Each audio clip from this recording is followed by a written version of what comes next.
over 1,000 submissions in my inbox at any one time. I was very fortunate enough to start out at Disney, and I just fell in love with it, and I never wanted to go back into fashion again. What are the kind of do's and don'ts and rules, the kind of industry standard that are consistent across? Don't flip the character, don't change their skin tone. The process of making these products would, depending on the product, it could be 9 months, 18 months for the toys. And it was Donkey from Shrek, and Ben 10 was riding Donkey as if he was a horse. I mean, in what world would Ben 10 be riding Donkey from Shrek? Prototypes can be very expensive for a licensee. Do you have any tips or any advice you'd give somebody who is interested in pursuing a career in licensing, particularly in the product development area?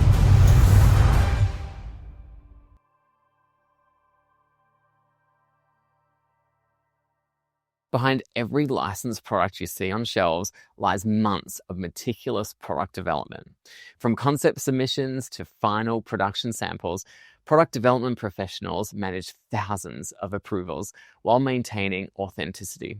Jenna Chalkley, born to license as head of product development, reveals the complex journey from licensing deal to retail shelf and why timing is everything. There is so much valuable detail in this chat, and I hope you find it useful. Before we dive into today's show, I wanted to share something really exciting with you. For the first time ever, I'm opening my vault of nearly 20 years of licensing experience through my online course, Learn to License. Whether you're just starting out or looking to level up your licensing game, this is everything I wish I'd known when I began my journey. From deal structures to finding the right license, knowing if you're ready and how to pitch like a pro, it's all there. The fundamentals that separate successful licensors from everyone else. Visit learntolicense.com and let's get you from curious to confident. Now, let's jump into today's episode. All right, well, Jenna, I often refer to you as the product development queen.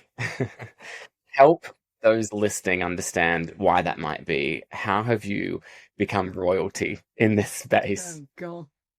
I wouldn't go that far, but yeah, I've worked in the industry now for, I always say 20 years, but I think it might be more 18 years. And I actually wanted to get into fashion buy-in, weirdly. And then I ended up falling into toy buy-in. I was very fortunate enough to start out at Disney. So I got the best experience, obviously, because it's Disney, and I just fell in love with it, and I never wanted to go back into fashion again. So that was sort of like licensing for it was for the store, so it was a little bit different. But then that kind of started off my journey into the world of entertainment. And then I've worked for Cartoon Network, doing the brand assurance on there. I've also worked on the licensee side, working for a company where we did sort of functioning collectible figurines across various different brands. And that's when I kind of got to understand every company's different. So you had to adhere to all of the different rules and regulations of their brands. And then I worked for another agency. So helping our licensees work with licensors, so kind of bridging the two. And now I work for the lovely David. So I've kind of got a bit of a mixed bag throughout all the years. And I think once you fall into licensing, it's rare you get out because you kind of end up with a passion for it like I have. So, yeah. Fantastic. Tell me, there's a moment that you told me you were really proud of, and it really came, you really realized how powerful the role of product development is when you're working at Disney and you first saw a product you worked on in store. Tell me again that story, because I'd love those listening to hear that. I don't think growing up you really understand, well, you don't because you're a child, the full impact of what goes into creating a product. You just go to the Disney store. I used to go every Saturday with my mum, go look at all the dolls, try and jump in the plushie corner that they used to have. That's Cuddly Toys for people who don't know what plushies are. And yeah, I used to love it there. And little did I know that, 15, 20 years later, I would be working on those products and see it in store. And I remember I was a buyer's assistant So we did lots of admin. That was basically our role. And then I was given the opportunity to work on my own range, which was for keychains. And then I moved to stationery, and I did I did a lenticular card for Princess and the Frog. That one I really got to me because I'd never even heard of lenticular before then. So you learn a lot on the job. And then the process of making these products would, depending on the product, it could be 9 months, 18 months for the toys. And seeing it from its initial sketch designs all the way through to then seeing it in the store, which in the offices at Disney was downstairs. And I remember going downstairs, they're like, oh, they've come in, the merch has come in. We're like, cool. I went down on my lunch break and I saw this tiny little pin that I'd made.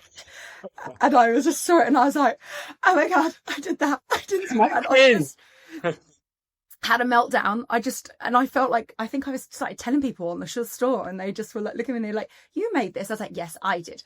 Obviously it wasn't just me, there was a massive team involved, but to know I'd been working on that for like so many months, to see it in the store, that's when I just completely fell in love with, product development, to be honest.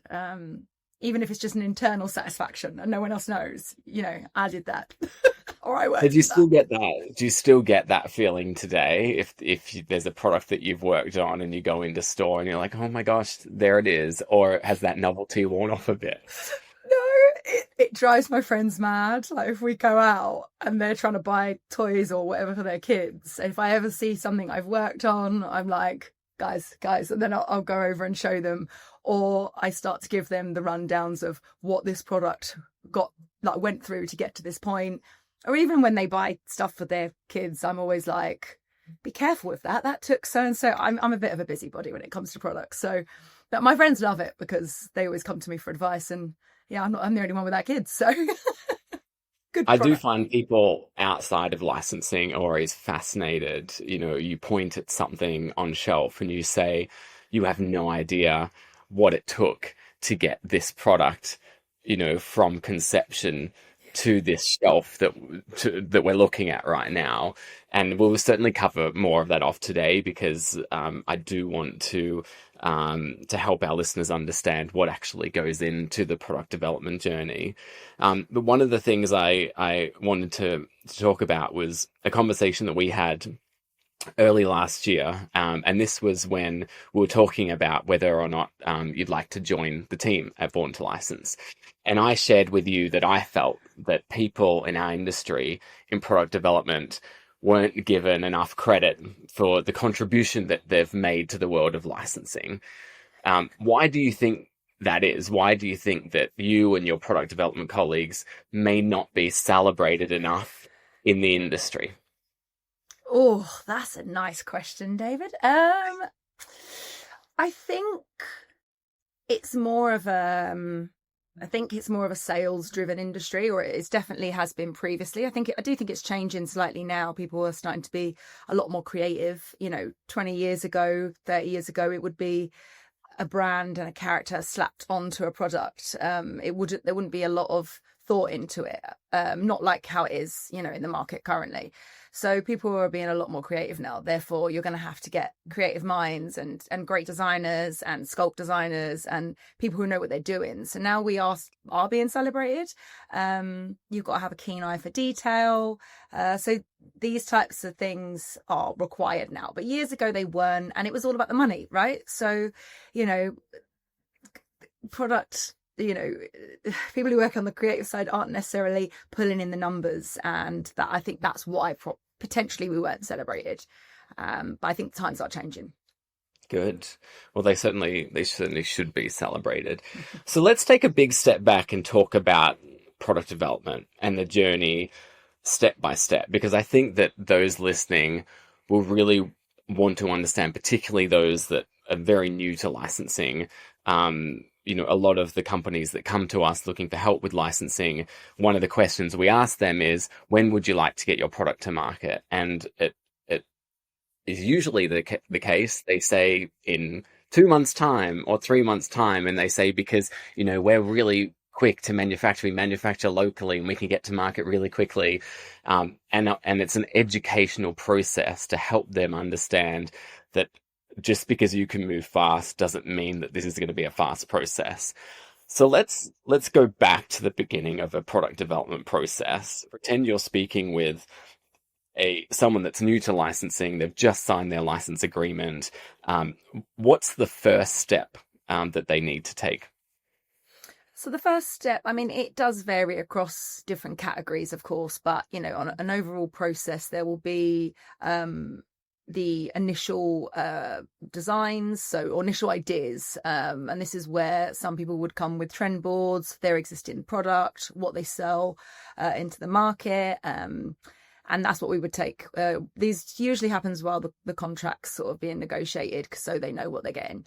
And then when it comes to your product approvals, there is 3 stages primarily, and that's concept, pre-production, and contractual stage. So the concepts is where we would request designs of the product and as much information as possible. So that could be your full turned designs if it's a 3D product. If it's a soft lines collection like t-shirts, we would want to know what the range consists of. And it would also go down to, as far as what assets were they using from the style guide, and that to be numbered. So they would colours. By the concept stage, they've already got access to assets, right? Can you talk a little bit about when a contract is signed, what assets they're actually going to be getting?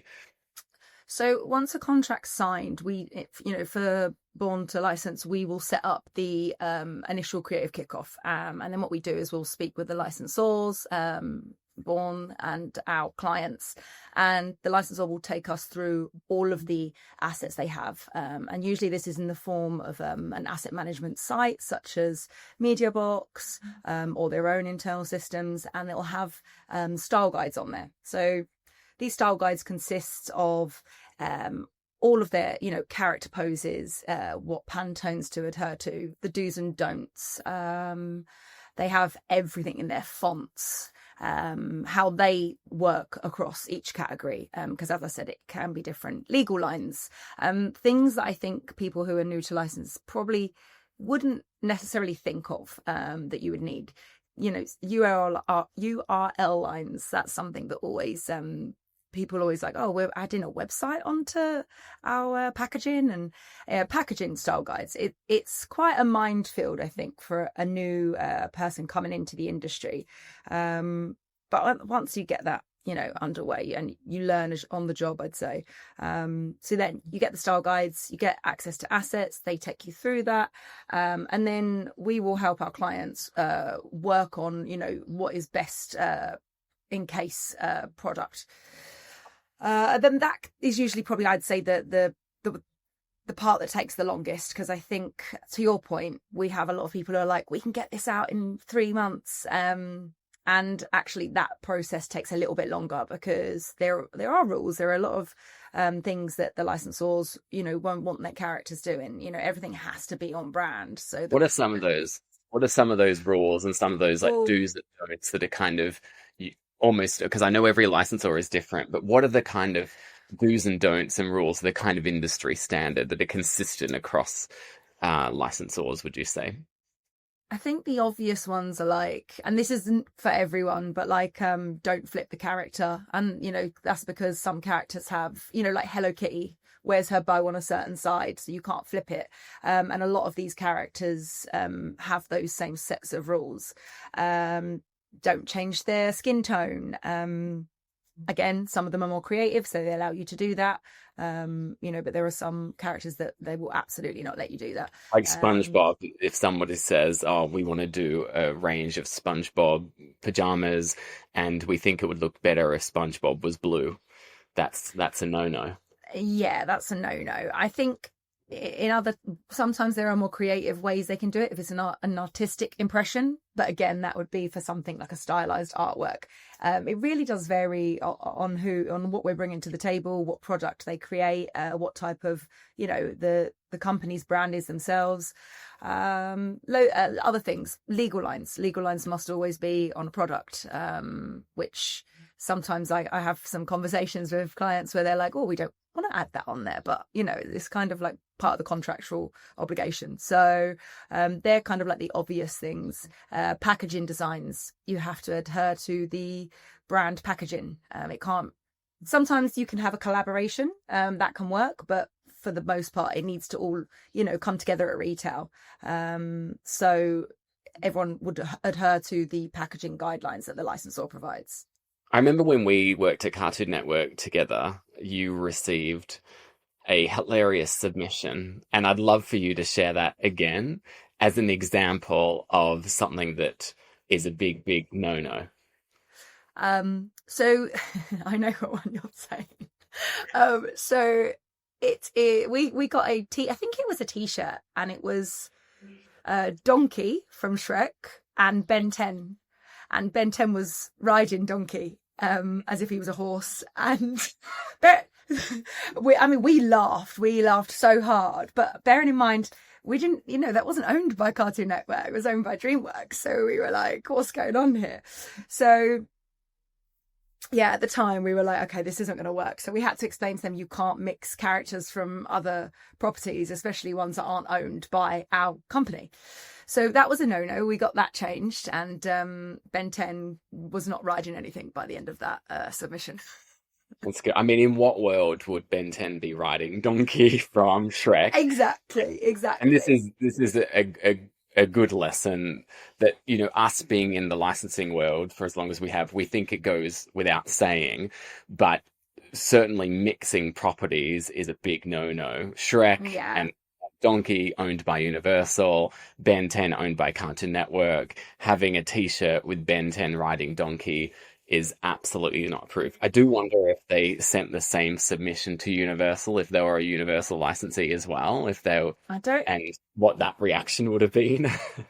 I don't think they were very cottoned on, especially back then. I think times have changed, and I do think that this is what we were saying before is years ago, there wouldn't have been those collaborations even like at all. It wouldn't even been heard of, but now you're getting all these fantastic collaborations, what Care Bears are doing, what Hello Kitty doing with like all of their collaborations. So now there's like a slight change, but we've had to evolve to that and change and switch up the game. But back then, you couldn't even mix your own properties that were part of your portfolio, let alone another person. Yeah, I think that's a really good point. What I really love what Care Bears are doing right now. So for those that may have not seen it, Care Bears are collaborating with other licensors. So there's this beautiful style guide that's just launched with Care Bears and Sesame Street. They've also done Care Bears and Wicked, a range of other kind of collaborations. And the reason why that can happen is essentially both licensors have agreed to work together on this kind of limited edition style guide and partnership. And so they will create, say, the Care Bears Sesame Street style guide. They'll provide that to their licensees, and they can develop licensed product around it using the approved images and assets within that style guide. But what they can't do is, have a Care Bear riding Big Bird, for example. So that's sort of like the equivalent of that. So there are sort of style guide mashups happening now in the licensing world, which is really fun to see. But that still doesn't give a green light to any licensee that wants to do a mashup where those licensors have already agreed. Yeah, no, there's still guidelines and rules and regulations and I think that's sometimes what is a little bit of a shock to our clients is the do's and don'ts. I think and if you've never worked in this industry you wouldn't know, but I think a lot of them think that once they've got the contract it's like, hey, let's go.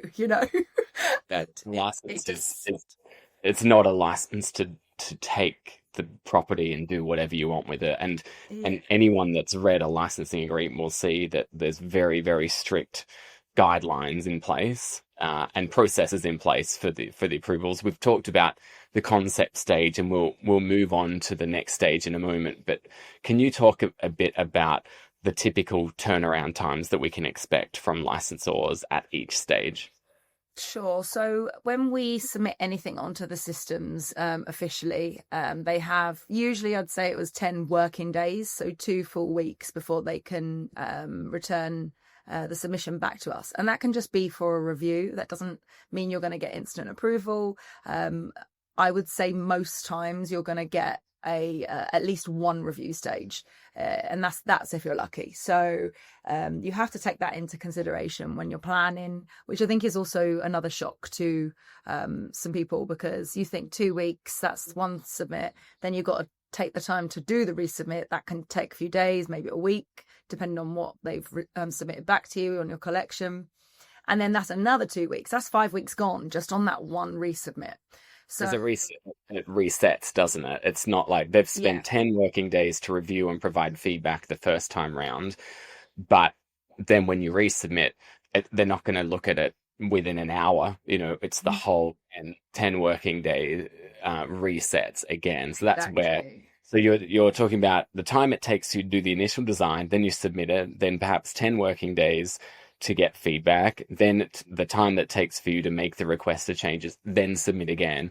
And so those listening can really start to understand how all that time can add up and why it's just not practical whatsoever to have product to market, in 2 months' time.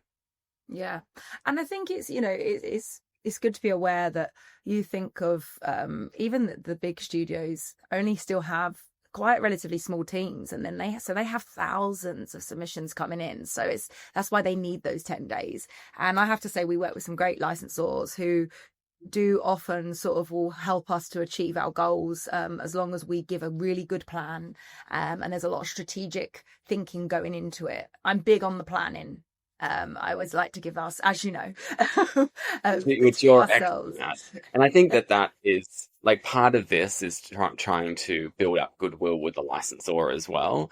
What they're not going to do is provide quick turnaround for licensees that are unorganized. They are not listening to them. They're submitting things without putting much thought behind the concepts.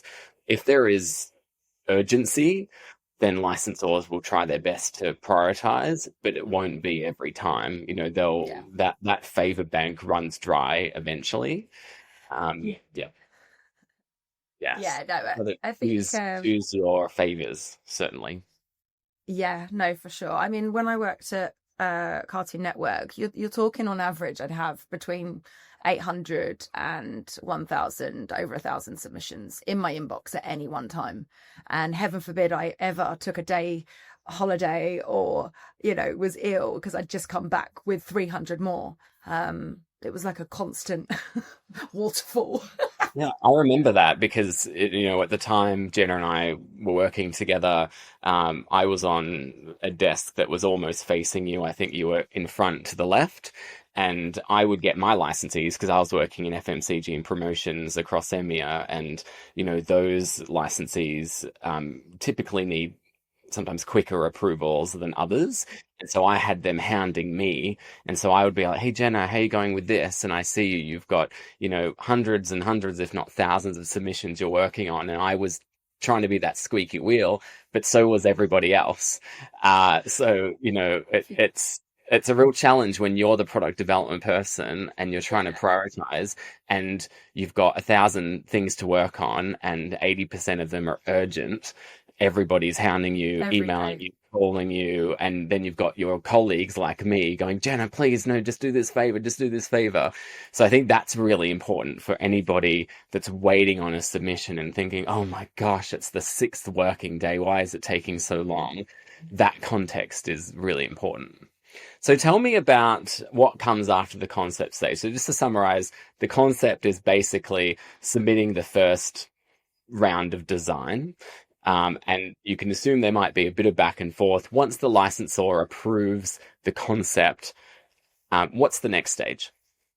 So the next stage, I mean, it is dependent on what product you do, but the next stage would be the pre-production stage. So this would be for soft lines, like a strike off, so like a material piece with, you have the print on it, and then for a 3D product, you would need to you usually sometimes get another actually. I might complicate things here, but I think it's good to know. If you have a 3D figurine, say it's a character sculpted one, there'll be an additional stage where it will be for so like sculpting CAD files where they'll need to see what's going to print. So that's like a little mini stage before, but you can kind of do that with the concept. And then, so the main next stage is pre-production. So for Hardlines products, that will be a prototype of what you're proposing to go to mass production with. Now, depending on the product, it can be slightly complicated, or, I think Softlines is not. It's quite easy. It's like a piece of material. As long as it looks exactly like that approved concept, they should say, yeah, great, fine. For Hardlines, you need to make sure that everything that you've done is matched correctly. So the Pantone colors, the printing techniques, it really does depend on your product. But this stage should be okay because, we would definitely work with our clients to make sure that it is a true replica of what we've proposed at concept stage. So usually this is the one where we might do a lot of work between us and them, but by the time it gets to the licensor, it should be pretty much a straight approval. Or it will be maybe they'll ask for a rolling change. Like they'll be like, oh, this looks great, but can you make sure that this color is a little bit more warm on this section? And then they'll do it as a rolling change, something like that. So that's pre-production. So and it is really important to stick with what was approved at concept stage, right? Because if you submit something at pre-production stage that's wildly different than what was approved at concept, then it opens up a whole can of worms, doesn't it? Yeah. No, you can't change anything. I think that's one of the things that is one of the missteps, is that, there isn't a 3-step approval process and everything has to be approved at each stage before anything else. Like it's a collaboration between, the licensee and the licensor at the end of the day. I've had people think that at concept stage, that means they're off. That's it. We got the approval concept, we're done. And when I have to tell them that, remember we talked about these stages, and they're like, oh yeah, I thought that was just with you. Like, and it's easily done. If you've never done it before, how are you supposed to know?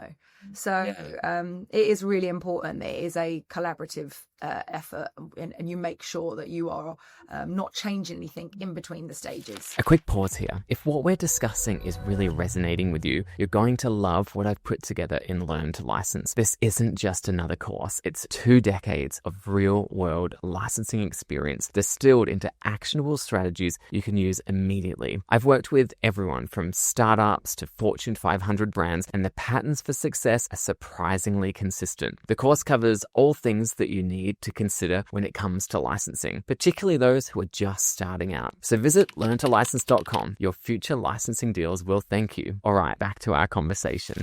So we know with concepts that they're submitted and it's, usually a digital file or an upload or an email or an upload to their system or whatever.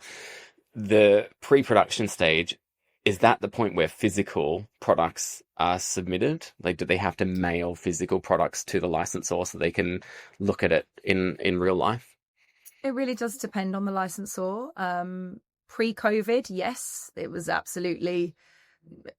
non-negotiable. You would be you'd just take all of your samples to their office if they were near, or you'd send them, make sure they're all packed up all neatly, get them over, get them approved. It was pre-COVID, it was a longer process, because then you would, especially because if you were prototyping something, prototypes can be very expensive for a licensee.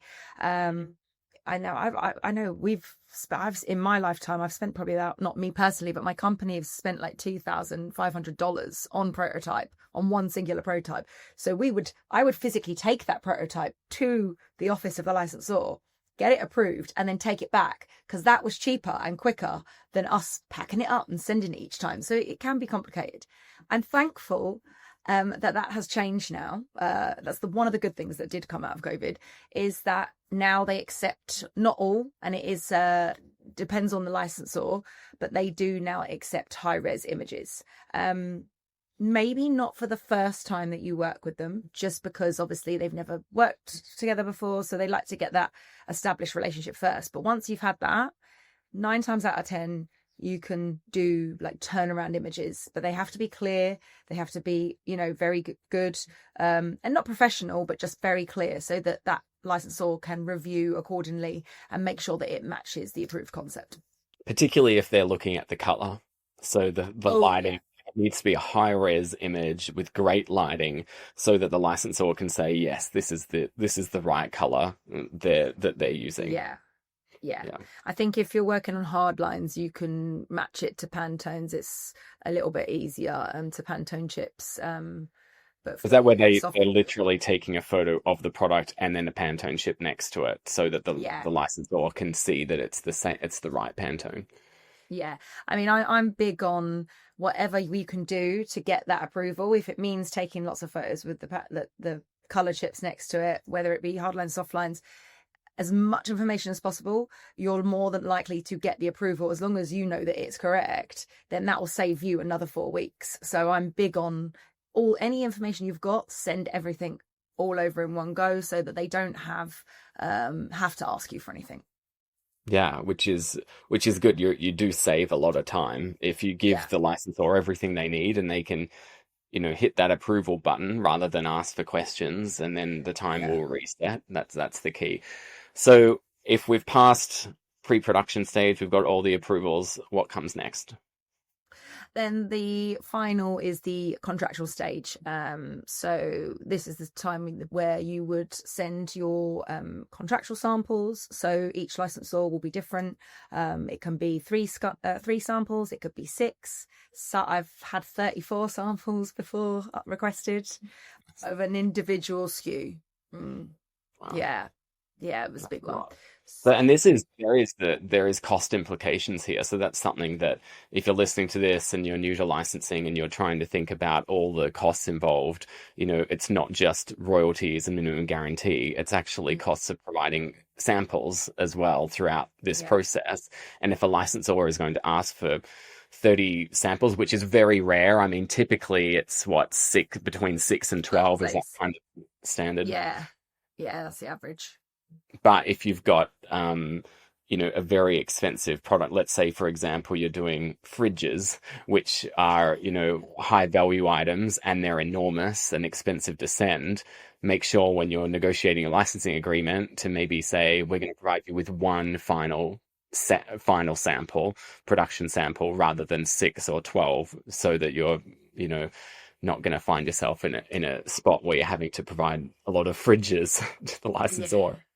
Yeah, I mean, it was, what we used to do is we'd make sure that we incorporated when we were placing all of our POs, we would, look across all of our contracts and be like, okay, we need to send that to them, we need to send that to them, and we'd incorporate into the POs. So again, it's more planning, it's thinking before rather than getting to the end and being like, oh, by the way, you've got to do 6 samples of each SKU, which, it can be hefty, especially if you have, say you're launching 3 collections and each collection has 15 SKUs in it. That's 6 individual samples of each individual SKU.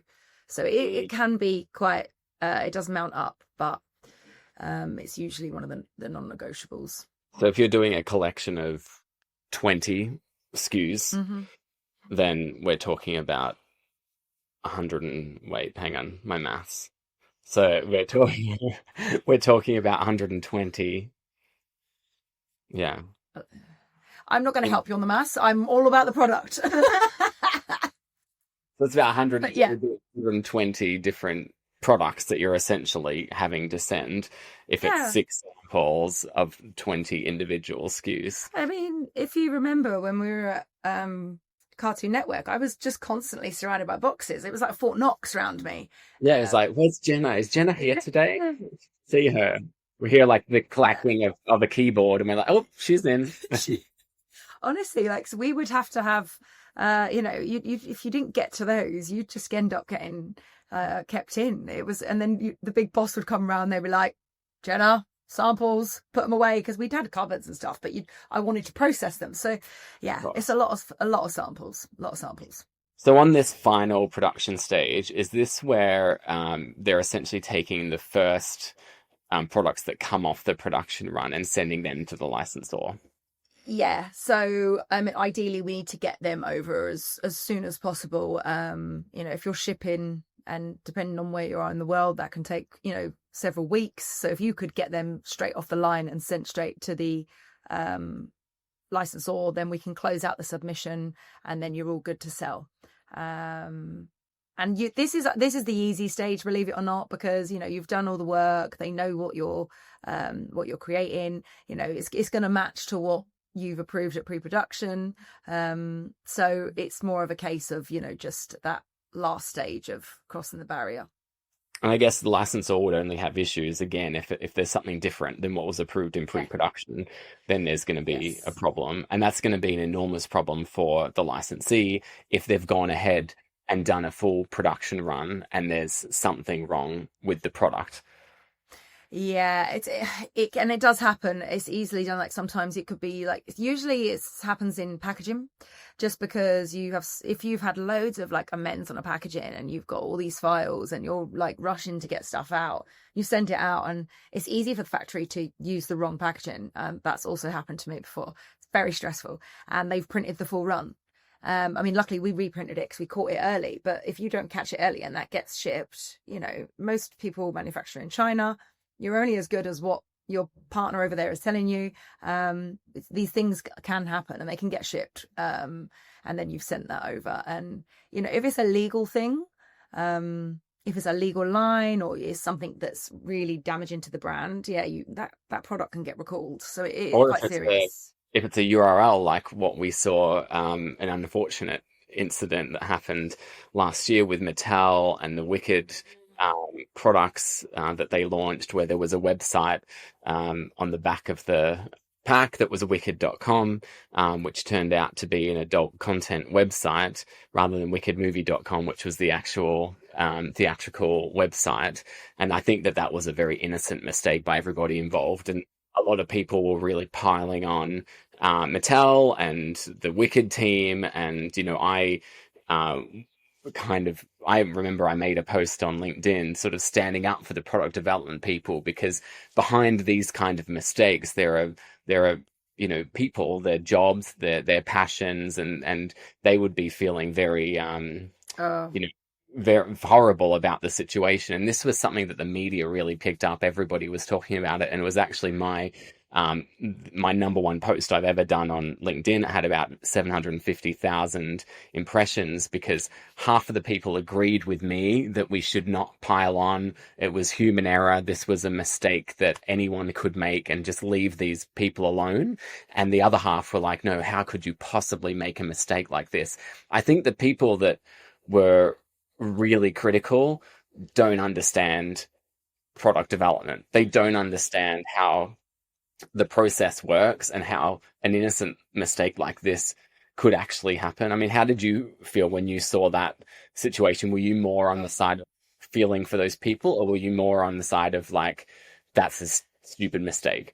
Oh no, I absolutely felt sorry for everyone involved. It's not just the PD team. Like this gets checked several times over throughout the company. It's such a human error. And it could be a case of, as I just said, it could be a printing error where that was maybe picked up, and we don't know. We weren't in the room, but anything like that will make your heart drop. It's as I said, it's happened to me. It's very stressful in the moment, and do you know what? What a great marketing campaign at the end of the day. Not that Wicked needs it, but Absolutely. I mean, it got a lot of traction. I think that people were rushing to buy the products with the actual incorrect. They became like a collector's item, a limited edition. They're like, oh, this is a rare one with the wrong URL. Like, I think people were throwing themselves out there to try and get their hands on it. So, I don't think it was all bad, but I think it's always interesting when you see those kind of stories out there in the general wider press, because it gives people a look into what our industry is all about, and how important it is to understand the roles that people play, and really try and be a bit more understanding of people. Like these people are working extremely hard. Like you mentioned, when you're at Cartoon Network, you're dealing with 1,000 submissions, and so things things can go wrong, things slip through the cracks, despite having sort of systems in place to ensure that they don't. It can happen, and it did. And hopefully the people that made the mistake weren't penalized by their. I hope not.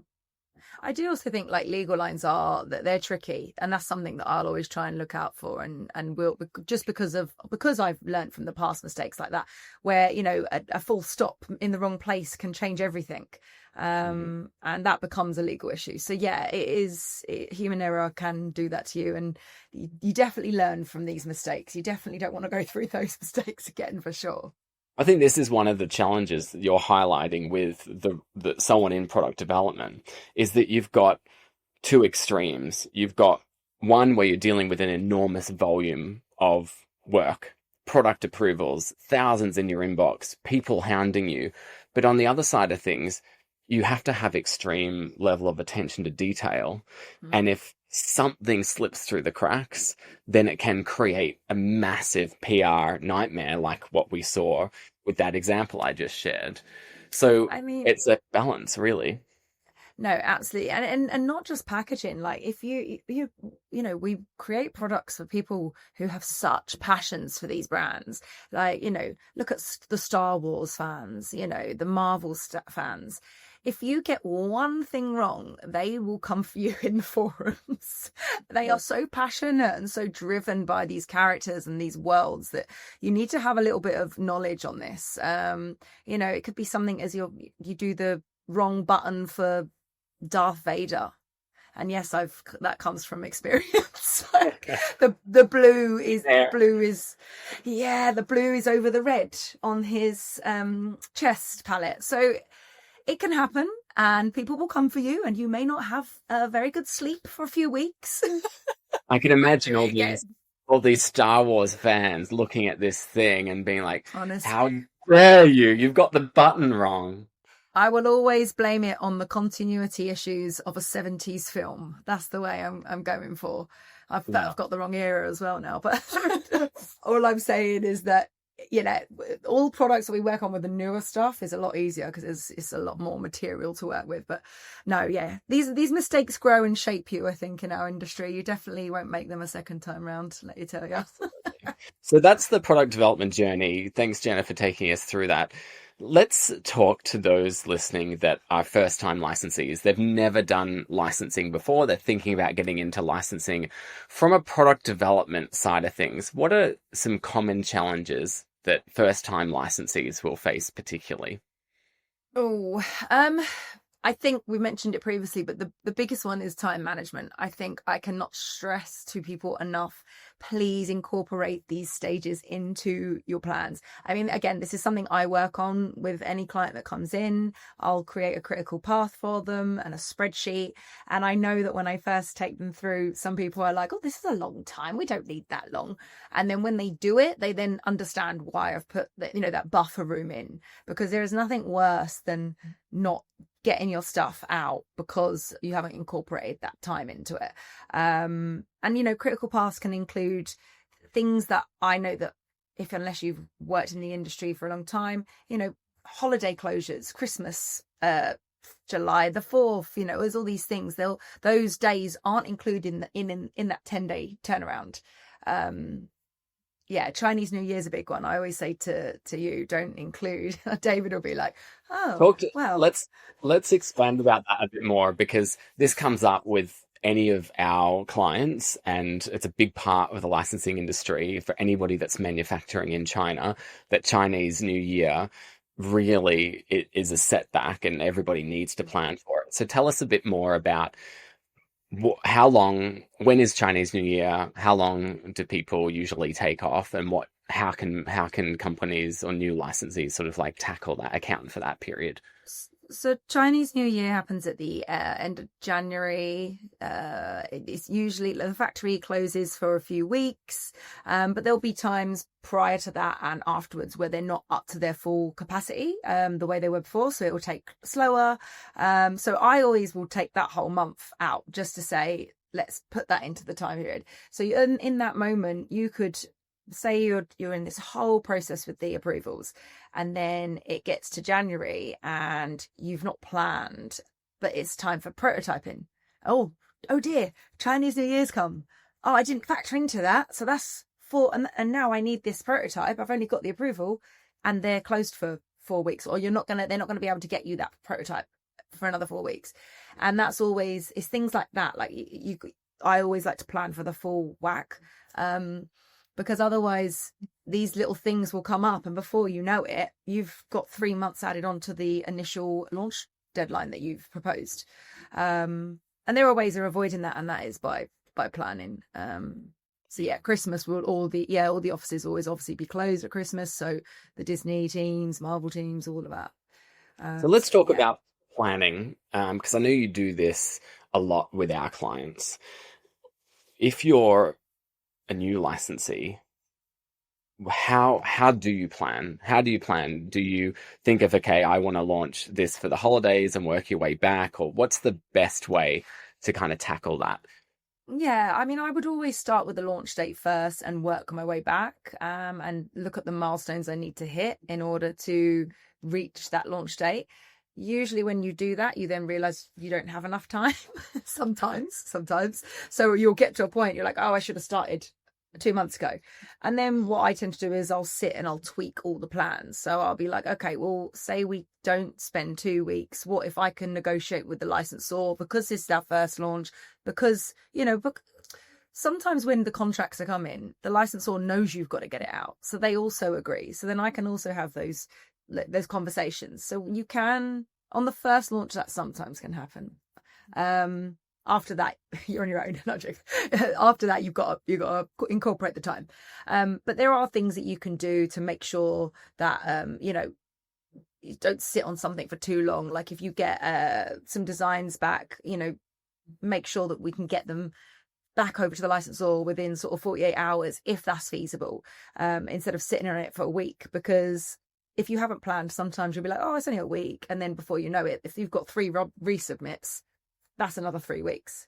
So it's you've got to be quite particular in the planning to sort of make sure that you're staying on track. Sometimes I make these lovely plans and then I'm like, and then all of a sudden we're ahead of the plan. So it does go the other way as well. But it's just nice to have something set in stone and have those milestones so that you could at least work out where you're coming and going from, because you don't want to not plan and then all of a sudden you're like nowhere near your launch date and there's that frustration. That's the worst. I think having contingency as well is really smart. So, if you think it'll take 6 or even 9 months for this product development process, can you give it a year? Can you just have a little bit of headroom for things that might go wrong? Because things do go wrong unexpectedly, and it's really helpful to have those extra buffer in time. The other thing to mention is, for those that are asking licensors to prioritize and maybe go faster than usual on certain occasions, if things are urgent, it's a really bad look if you're pushing the licensor and they come back in 4 or 5 business days, and then you sit on it for 3 weeks, and then you resubmit and you say to the licensor, we need approval in 24 hours or something. Like, that is horrible. You need to prioritize it as a business yourself as well. If you're expecting licensors to prioritize this, it has to absolutely be a priority for you. Licensors are much more likely to review things quicker if you are demonstrating that it's a top priority for you, and that you've dropped everything to make the changes that they've asked for and resubmitted because it's a top priority for your business. But if you're dragging your feet, if you're doing other things, if you waiting 3 weeks before the resubmission, the licensor's going to be like, but we just lost 3 weeks waiting for your team to update. Is that sort of part of the process as well? Yeah, no, it definitely sets the tone for the relationship. And I mean, in my experience, I've asked for favors before, and then the next time round, because we ended up dropping the product or we didn't launch on time, and they've literally worked their little tushes off to get us that approval, and then it was all in vain, then next time they're less inclined to help. And it's never a rude thing. It's never like, oh, we don't want to work with you. It's more of a, oh, I'll be able to get to it in a week politely. And then in my head, I'm like, oh, that's because it's like the boy who cried wolf, I guess. Yeah. So we said it was urgent. It turns out it wasn't. And so they're not going to believe us the next time we said it was urgent. Yeah. So it's a lot of trust and negotiation between ourselves and the licensor. So you don't want to obviously take the mick there. Let's talk about executing licenses and incorporating IP onto product, because I think that, when we started in licensing, which was, almost 2 decades ago, there was a lot more label slapping that went on than there is now. Today, it needs to be much more of a collaboration, and it can't just be putting a logo or a pose on a shirt or something like that. There needs to be more. Can you tell us a little bit more about the advice that you provide to our clients as it relates to incorporating the IP onto their product? Yeah, I mean, I'm big in the world of, again, it actually does depend on the licensor. Some licensors obviously have brands that are very strategic, and they have certain rules that they don't want you to adhere to. But if you are given the chance to be creative, make it stand out, but whilst you're making it stand out, make it be true to the brand. I don't know, I'm trying to think of a character now. SpongeBob's a bit wacky, so we won't use him. But I don't know, would Moana be doing something like this? Say you wanted to do a Moana product, and you were a outdoors company. You wouldn't want her sitting on a bike, because that's obviously not in the world of Moana. I'm being very literal here, but but would she be in the sea paddling something? And that's an outdoor toy. I'm being very literal here, but it's about ensuring that the brands are staying true to what they are on screen or wherever, and I think it's important to make sure that the characters are only ever being represented and how their personalities are in their worlds, within their worlds. It needs to feel authentic. And again, it comes to what you mentioned, Jenna, before about, Star Wars fans are going to get angry if something's off. Fan bases also get angry if something feels forced, if it doesn't feel natural to the character, if they are seeing, a character doing something, behaving a certain way that is different to what the character is all about. It starts to feel not authentic, and people can take it really personally. Yeah, they do. And I think it's and there's times where brands have been oversaturated in the market, because in the past where they just wanted the sales, so it ends up all the product doesn't really mean anything. It doesn't feel like it's, as you said, authentic. So that's why it's really important to, when we're creating the designs for the products that we're working on, is it staying true to the brand? And then usually we get to an understanding where this will work, and that's when it does really well. Yeah. The last thing I wanted to talk to you about was, do you have any tips or any advice you'd give somebody who is interested in pursuing a career in licensing, particularly in the product development area? Is it a rewarding part of the industry? Would you tell people, no, don't do it, it's too stressful? What would you say? Oh, I would tell absolutely everyone to go for it. We need more people coming in it. I find it's quite a niche area. I definitely think that people will usually end up in more of the sales side. It's a lot more opportunity there, I think.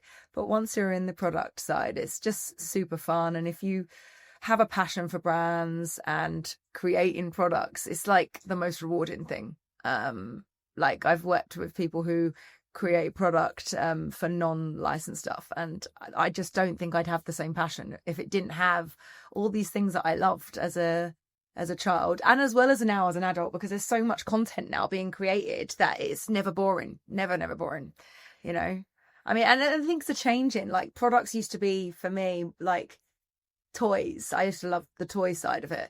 And now I get excited over, like the Baskin Robbins partnership with Netflix on the Scoops Ahoy, because that to me it's just ice cream, but it's branded into a product that came from Stranger Things world. It's just experience now. The turning yeah.